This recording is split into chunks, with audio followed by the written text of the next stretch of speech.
Hello दोस्तों, एक बार फिर से स्वागत है आपका हमारे YouTube channel Sikar study point पर। दोस्तों, जैसा कि मैंने आपसे कल कहा था कि परीक्षा वाणी का जो अध्याय नंबर 12 है, उत्तराखंड की प्रमुख जनजातियों से जो एग्जाम में प्रश्न पूछे जाते हैं, दोस्तों उसके हम ऑब्जेक्टिव फॉर्म में आज हम प्रश्न देखेंगे, जो कि आपके आगामी एग्जाम के लिए, अगर आप किसी भी एग्जाम की तैयारी कर रहे हैं, जैसे कि उत्तराखंड पुलिस, बीडीओ, पीपीडीओ, कनिष्ठ सहायक, या फिर जो आने वाली जो भी वैकेंसी है पटवारी, हर एग्जाम में दोस्तों लगभग एग्जाम में यहाँ से प्रश्न जरूर अक्सर पूछा जाता है आयोग के द्वारा। और आयोग की फेवरेट जो जनजातियों की बात करें, सबसे ज़्यादा जो आयोग पूछता है, भोटिया, जौनसारी और थारू। अब वैसे 5 ही हैं, लेकिन आयोग इनसे ज़्यादा प्रश्न पूछता है। भोटिया से लगभग ज़्यादा प्रश्न पूछता है, जौनसारी से भी पूछता है, थारू से भी पूछता है।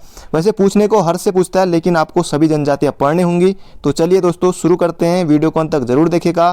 कुछ क्वेश्चन ऐसे हैं दोस्तों जो बिल्कुल नए हैं, और कुछ क्वेश्चन ऐसे हैं जो एग्जाम में आए हुए हैं। तो शुरू करते हैं। ये है आज हमारा पहला प्रश्न, जो कि आपके लिए काफ़ी महत्वपूर्ण, और कुछ लोगों ने इसके बारे में सुना होगा या नहीं सुना होगा। तो चलिए शुरू करते हैं। सबसे पहला प्रश्न है कि जनजातियों की पहचान के लिए लोकर समिति कब गठित की गई थी?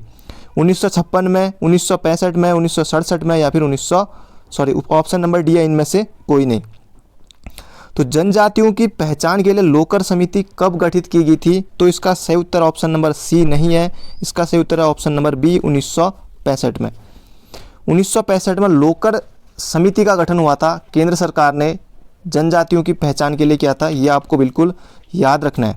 और लोकर समिति की ही सिफारिश पर 1967 में, अब बहुत से लोगों ने 1967 पढ़ा होगा, पर 1967 में लोकर समिति की सिफारिश पर जो हमारी 5 जनजातियाँ हैं, इनको जनजाति का दर्जा दिया गया था। ये आपको बिल्कुल याद रखना है। वर्तमान में जो उत्तराखंड की हमारी जनजातियां हैं 5 मुख्य रूप से, इनको लोकर समिति की सिफारिश पर 1967 में ही ये दर्जा दिया गया था। ये आपको बिल्कुल याद रखना है। इसका गठन हुआ था 1965 में। और 1956 में दोस्तों उत्तर प्रदेश सरकार, क्योंकि उस समय उत्तराखंड तो पता है आपको कि 2000 में आया, और उस समय हम भी जो है कि उत्तर प्रदेश में ही थे। और 1956 में उत्तर प्रदेश सरकार ने कोल्टा जांच समिति का गठन किया था। अब आपने हाल ही में देखा होगा कि 4 मार्च को जिस दिन बजट पेश किया गया, उस दिन हमारे उत्तराखंड राज्य के 3 मंडल अब बना दिए गए हैं। इस पर बहुत जल्दी आपके लिए वीडियो आ जाएगा, उसके लिए आप चिंता बिल्कुल ना करें। तो बढ़ते हैं अगले क्वेश्चन की तरफ। अगला क्वेश्चन दोस्तों ये भी इम्पोर्टेंट है। दिखनौरी प्रथा किस जनजाति में प्रचलित है? आपको बताना है दिखनौरी प्रथा किस जनजाति में प्रचलित है। थारू, भोटिया, जौनसारी या फिर राजी। तो दिखनौरी प्रथा दोस्तों आपने बिल्कुल सही उत्तर चुन लिया है। ये है ऑप्शन नंबर ए, थारू जनजाति में प्रचलित है कौन सी दिखनौरी प्रथा। तो ये आपको बिल्कुल याद रखना है। अब थारू जनजाति के बारे में दोस्तों थोड़ा बात कर लेते हैं कि ये कहाँ मुख्य रूप से रहती है। तो उधम सिंह नगर में लगभग कि 90% के आसपास उधम सिंह नगर में ही थारू जनजाति रहती है। उधम सिंह नगर के जैसे खटीमा हो गया, और सितारगंज, या फिर जो भी खटीमा के जगह हैं, वहाँ अक्सर ये आपको देखने को मिल जाएगी थारू जनजाति। और थारू जनजाति दोस्तों इनकी एक जो बात है कि ये अपने आप को महाराणा प्रताप का वंशज मानते हैं। महाराणा प्रताप का वंशज ये अपने आप को मानते हैं, और इसके अलावा ये किरातों का भी वंशज अपने आप को मानते हैं। तो बढ़ते हैं अगले क्वेश्चन की तरफ। बाकी राजी, भोटिया और जौनसारी इनके बारे में आगे प्रश्न में बात करते रहेंगे। अगला प्रश्न है, ये भी एग्जाम में पूछा गया था दोस्तों, बहुत इंपॉर्टेंट प्रश्न है। किस जनजाति के ग्रीष्मकालीन आवास को मैत कहा जाता है? किस जनजाति के ग्रीष्मकालीन आवास को मैत कहा जाता है? थारू, भोटिया, जौनसारी या फिर राजी। तो इसका सही उत्तर हो जाएगा किस जनजाति के ग्रीष्मकालीन आवास को मैत कहा जाता है। तो ये हो जाएगी हमारी भोटिया जनजाति। आयोग सबसे ज़्यादा पूछता है, आयोग की फेवरेट जनजातियों में से कह सकते हैं, पर ऐसा नहीं है, सभी जनजातियाँ हैं। आयोग ऐसा ज़्यादातर यहाँ से प्रश्न आयोग पूछता है। बाकी राज्य से भी पूछे हैं प्रश्न, जौनसारी से भी पूछे। भोटिया जनजाति के दोस्तों ग्रीष्मकालीन आवास को कहते हैं मैत। और ग्रीष्मकालीन यानी कि जो गर्मियों का आवास होता है, अब ये इसलिए कि दोस्तों ये भोटिया जनजाति एक ऋतु प्रवास वाली जनजाति है, इसलिए ये गर्मियों में इधर रहते हैं। जैसे कि ग्रीष्मकालीन आवास को मैत कहते हैं, और शीतकालीन आवास भी होता है इनका।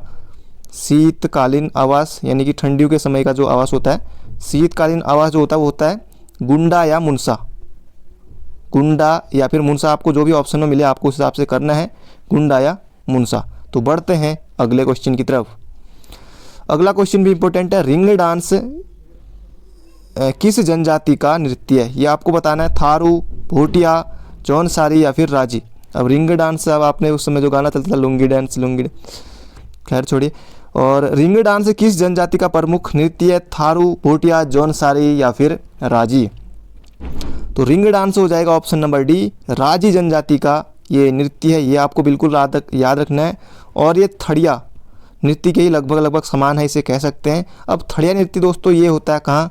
गढ़वाल में। जब किसी नई लड़की या किसी नई कन्या का विवाह होता है तो जब वो ससुराल जाती है और जब वो पहली बार मायके आती है तब ये थड़िया नृत्य किया जाता है। तो ये गढ़वाल में, ये आपको बिल्कुल याद रखना है। बाकी रिंग डांस ये आपको मैंने बता ही दिया है, ऑप्शन नंबर डी, राजी जनजाति। तो बढ़ते हैं अगले क्वेश्चन की तरफ। अगला क्वेश्चन भी इंपॉर्टेंट है दोस्तों, एग्जाम में पूछा गया था। कौन सी जनजाति भूमियाल देवता की पूजा करती है? थारू, भोटिया, जाड़ या फिर राजी।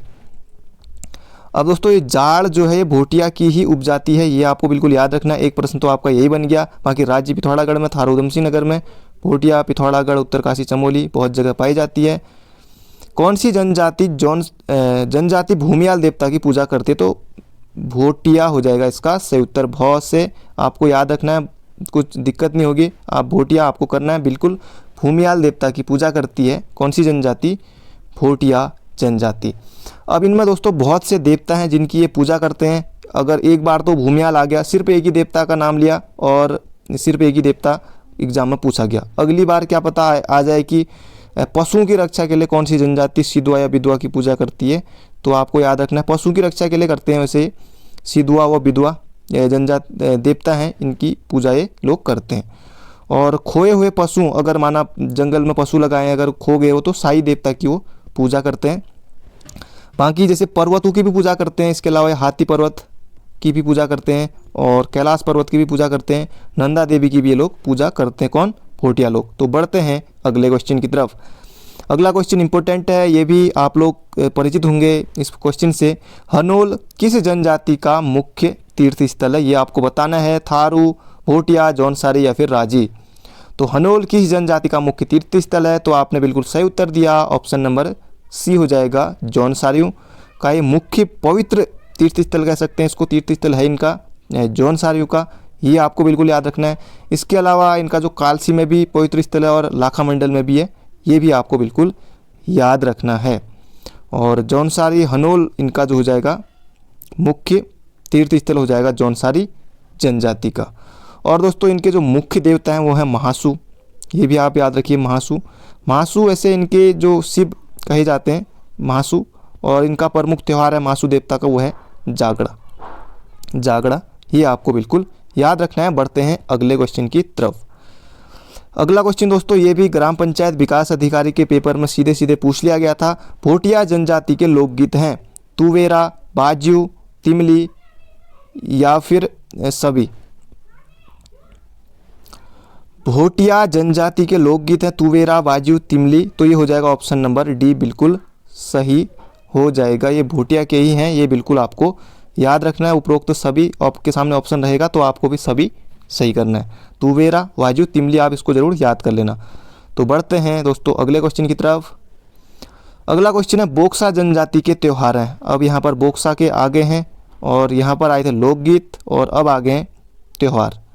तो बोक्सा जनजाति के त्यौहार होगड़, डेलिया, गोटरे या फिर सभी। तो इसमें भी हमारा ऑप्शन नंबर डी हो जाएगा बिल्कुल सही।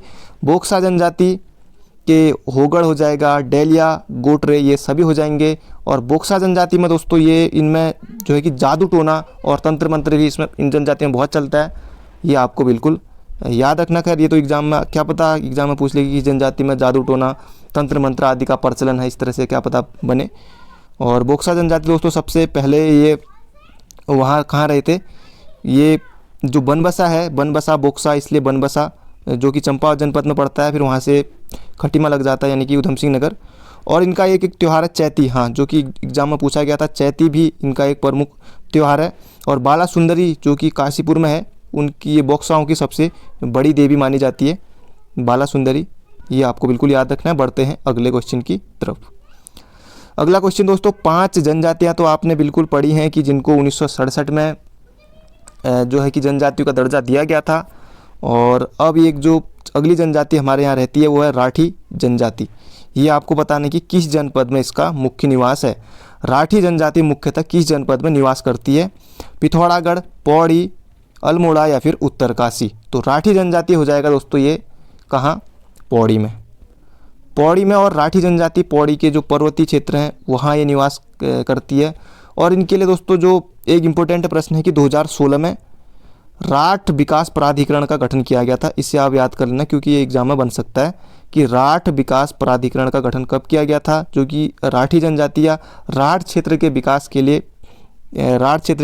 लिए कह सकते हैं। राठ विकास प्राधिकरण का गठन कब किया गया था? तो ये कब किया गया था? 2016 में। और राठी से याद आया दोस्तों, जो एक सीरियल भी आता था संध्या राठी, दिया और बाती हम, आपको याद होगा। जब मैं भी छोटा था तो देखता था क्योंकि घर में वही देखने पड़ते थे, क्योंकि वही लगाते थे। और उसमें भाभो आती थी, चतुरी भी आती थी। और बाकी छोड़िए, पढ़ते हैं अगले क्वेश्चन की तरफ। अगला प्रश्न है कि सबसे कम अनुसूचित जनजाति किस जनपद में निवास करती है? अब ये इंपॉर्टेंट है। यहाँ से मैं आपको तीन प्रश्न तो लगभग यहाँ से आपके बनने वाले हैं। किस तरह से बनेंगे चलिए देखते हैं। सबसे कम अनुसूचित जनजाति किस जनपद में निवास करती है? पिथौरागढ़, ऊधम सिंह नगर, अल्मोड़ा, रुद्रप्रयाग। तो सबसे कम पूछा है तो हो जाएगा कहाँ? रुद्रप्रयाग में। सबसे कम अनुसूचित जनजाति कहाँ निवास करती है? तो रुद्रप्रयाग में करती है। इसके बाद टिहरी हो जाएगा, अगर क्रम में आएगा तो रुद्रप्रयाग के बाद टिहरी, और टिहरी के बाद कहाँ? चमोली। एक तो ये हो गया कि सबसे कम है ये अनुसूचित जनजाति कहाँ? रुद्रप्रयाग में। और सबसे अधिक या फिर सर्वाधिक, इसको कर लेंगे तो यहाँ पर अधिक कर लीजिए। और सर्वाधिक अनुसूचित जनजाति किस जनपद में निवास करती है? तो ये हो जाएगा कहाँ? ऊधम सिंह नगर में। ऊधम सिंह नगर के बाद आ जाएगा अगला देहरादून, और देहरादून के बाद आ जाएगा पिथौरागढ़। इस तरह से है। बाकी अगर पहला ऑप्शन ना रहे कि सर्वाधिक अनुसूचित जनजाति किस जनपद में निवास करती है, माना आपने ऊधम सिंह नगर आप पढ़ के ले गए, ऊधम सिंह नगर ऑप्शन ही में नहीं दिया, तो फिर वहाँ देहरादून होगा, पिथौरागढ़ होगा, तो आप देहरादून करेंगे। देहरादून भी नहीं है तो फिर पिथौरागढ़ को आप करेंगे। अब अगला जो प्रश्न बनता है दोस्तों वो क्या बनता है कि प्रतिशत की दृष्टि से सबसे कम अनुसूचित जनजाति की आबादी किस जिले में है? तो ये हो जाएगा टिहरी में। तो टिहरी में आप इतना याद रखेंगे। इसका जो सही उत्तर है सबसे कम अनुसूचित जनजाति किस जनपद में निवास करती है? तो ये हो जाएगा रुद्रप्रयाग। तो बढ़ते हैं अगले क्वेश्चन की तरफ। अगला क्वेश्चन दोस्तों ये भी बहुत ज़्यादा इम्पोर्टेंट है। बैसाख माह में मनाए जाने वाला त्यौहार बझर। अब बझर बौ से ये हो गया, बझर बैसाख में ही मनाया जाता है। किस जनजाति का त्यौहार है? अब बौ से लेके अब बोक्सा मत कर देना, ये नहीं है उत्तर।